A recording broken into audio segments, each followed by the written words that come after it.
All right, Seton, what are you going to have today for me as far as poll questions for the first hour? I'm going to give you this poll question, Dan, and then I think you can set up the story. All right. Security at sporting events. When fans run onto the field, should security absolutely level them and not take any chances? Or should they be a little more measured and then address real issues accordingly? Okay. There was a situation involving Ronald Acuna Jr. That's the story I was getting at. You nailed it. And it sounded like this last night. Got a commotion out in right field where a fan has run on the field and hugged Ronald Acuna. Now Acuna goes down and his teammates are racing to his aid. But I don't know that there's going to be any need for that because security has grabbed that person and pinned him on the ground. It might be more than one. I couldn't tell if they went out there looking to hug Ronald or attack Ronald. Well, they had their arms around him. I know that. One guy's fighting to get away, and they may have to tie him down. Goodness, this is a mess. They're carrying this guy off, and he is fighting them every inch of the way, heading toward the bullpens. Now they get him down. They're going to need to cuff that guy. Okay, so it's a road game in Colorado, and Acuna Jr. is not quite sure as you see these fans coming on the field. Are they friendly fire? Are they coming there to say hello? Are they going to hug? Are they drunk? Are they all the above? And then security took them down, took them out.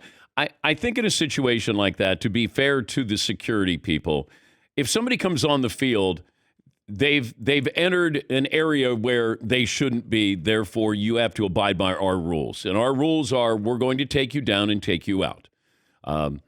Now, you can say if Morgana, the kissing bandit, if you're old enough to remember, when she ran onto the field and she would go to Nolan Ryan on the mound and give him a kiss, that's a lot different. You knew she was going to do it. It was staged. But you're seeing these players. Remember the White Sox game where the first base coach got roughed up by a dad and his son jumped onto the field there.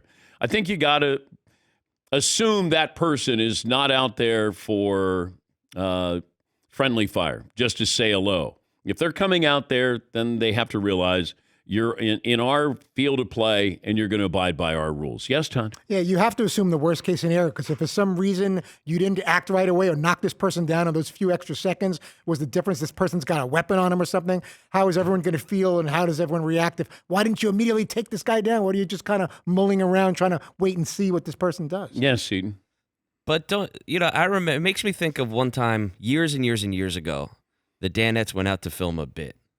And we went to a local hardware store. Okay. And we tried to film something very, very quickly. And then security came out and we're like, whoa, what are you guys doing? What are you guys doing? And we were like, all right, yeah, like we didn't get clearance to do it, but we just wanted to do it. But the guy wasn't like stopping us for branding reasons. He actually said to us, hey, man, post 9/11, you never know. Oh. Okay, so post 9/11, you're right. I'm sure that people are targeting a hardware store in Milford, Connecticut. I guess technically it's something to worry about, but not in reality. You know what I mean? Like just because something can happen doesn't mean that you have to treat everything with the utmost severity. Yes, Paulie? I got a clip of the Acuna play, and it's in the away fans. The fan who runs on from onto the field, he doesn't feel threatening. He's got he's smiling, and Acuna kind of like is nervous, and then the guy wants a selfie, and Acuna puts his arm around him like, I'll get this for you because it's an uncomfortable situation. The first security guard is barreling out, and he has to grab the guy while he's in an embrace with Acuna, which makes it even more weird. And as the other security guys get there, they're getting physical with him, but they're grabbing by the leg, they're grabbing by the other thing. Another fan runs, and Acuna doesn't see him. He gets on his back, and they all tumble over together. Now you've got 6 guys on the ground. These guys look friendly and not threatening, but it's hard to tell. It's really hard to tell for these guys. Yeah, I don't think you can sit there in the moment and go, I think he's friendly. He's just wants a selfie. You don't want to encourage people, hey, I know you're just out there to get a selfie. So the next person who comes out to get a selfie, then you're going to go, okay, get the selfie, hurry up, and then we'll escort you off. I just think you have to establish boundaries there that just say, nope. If you come out, we're going to put you on the ground. Because we do not know who you are. And you shouldn't be out here in the first place. Because Acuna has no idea what's going on. No idea. And if you have your back to the fans, or at least one, and you're going, I don't know what he's doing out here. I think you got to be fair to the security people because that's their job, security. Now, do you take somebody out who's, blind, clothesline tackle and stuff?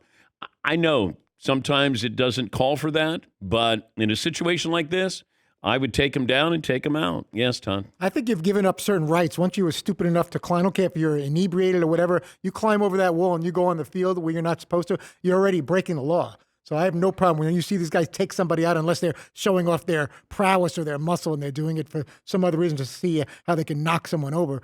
Those precious few seconds could be the difference in a player getting hurt. Yeah, I agree. Yeah, Seton. The internet is loaded with videos of people running up to like Ronaldo and Messi, right? And they all get a selfie. They all get the picture. They're like, okay, just chill out. You know what I mean? Mm-hmm. Those are two players who are infinitely more famous than Ronald Acuna Jr. By just a global scale. They're massively more famous, and they're able to handle it with a certain amount of grace.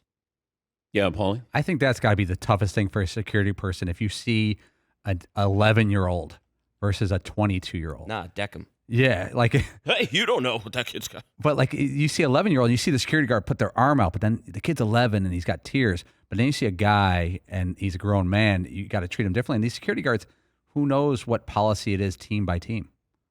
Yeah, I don't know. Maybe if there's somebody who works security at a stadium, they could let us know. Are there different rules in different stadiums? Or is it sort of a universal, if somebody goes on the field, then, you bring him to the ground?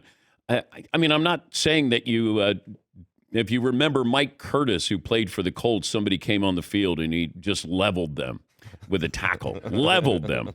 I'm not saying that every moment should be like that. I think you got to judge who's coming on the field and what are they doing? What are they carrying? Are they saying anything? Because we've seen people just run on the field just to run onto the field. Now, that's another one where they're not running up to a player. They just want to be seen. If you just want to be seen when you're running onto the field, I'm sorry, I have to take you out. How about we let streakers streak only if they're fully naked? Because these partial naked streakers are the worst. They're not committing at all. Go full streak. Mm-hmm. Yes, Seton. I've told you before about my buddy Greg growing up who would run out at Yankee games and he was banned from the stadium. Yeah. And he did it, because he, I think, wanted the attention. But he loved just the thought of how long can I stay out there and can I hit a security guard? Like he wanted the confrontation of with the security. It had nothing to do with like the game or anything like that. He was a massive Yankee fan, but he wanted how long can I avoid them and then can we scrap a little bit? But how can you be a massive Yankee fan if you're willing to disrupt the game and you want to take a shot at a security guard at Yankee Stadium? Hey, look, I'm not saying I can explain the thought process. I'm just saying that was my understanding of this fella. Yeah. I was with a friend. Greg. I was with a friend, and we had moved down at Riverfront Stadium. So we were up in the red seats. We had moved down to the blue, and it was like 7th or 8th inning. And I remember him saying to me, maybe I should just run out. How much would you give me to run out on the field? And I remember going, I didn't think in the moment where I'm going, you shouldn't do that. I'm like, I don't know, $50. He goes, you swear 50? And I'm going, oh my. And then he was getting ready to jump and go out on the field. And then he did. And he goes, no, I can't get arrested. Because he was going to college. He goes, I can't get arrested. And I said, oh, okay. And in the moment, you're not even thinking, obviously, with a couple of beers in you. Yes, Todd? I don't see a big difference between we think it's cute and it's a bowl game and everyone's having a good time, but that's like how much you give me to break into this person's house or let me steal this jewelry from the... Well, hold on. You're breaking the law. Once you jump over the wall... I know, but you break the law when you run a stop sign. Like it's not the same as somebody breaking into your house. I also think a kid should be knocked over just as hard as an adult. So that's why I heard there was something on the news a while ago that an elementary school kid shot his teacher. So I don't care if you're 8 or you're 88. You do something that stupid, you should be taken out. 88 would be awesome. 88, I don't think you have to take them out. That would be incredible. Fell out there just trying to get the first. That's what you get. Here's another broken hip. I'm going to get you. I want to get a selfie with you. I'm an advocate for these things. Take the 88-year-old out? Oh, yeah. Yes, the older or younger, the better, the more hilarious. Like cardigan buttons flying in the air. They go viral. Think of all the likes and the clicks. Yeah. The likes and the clicks.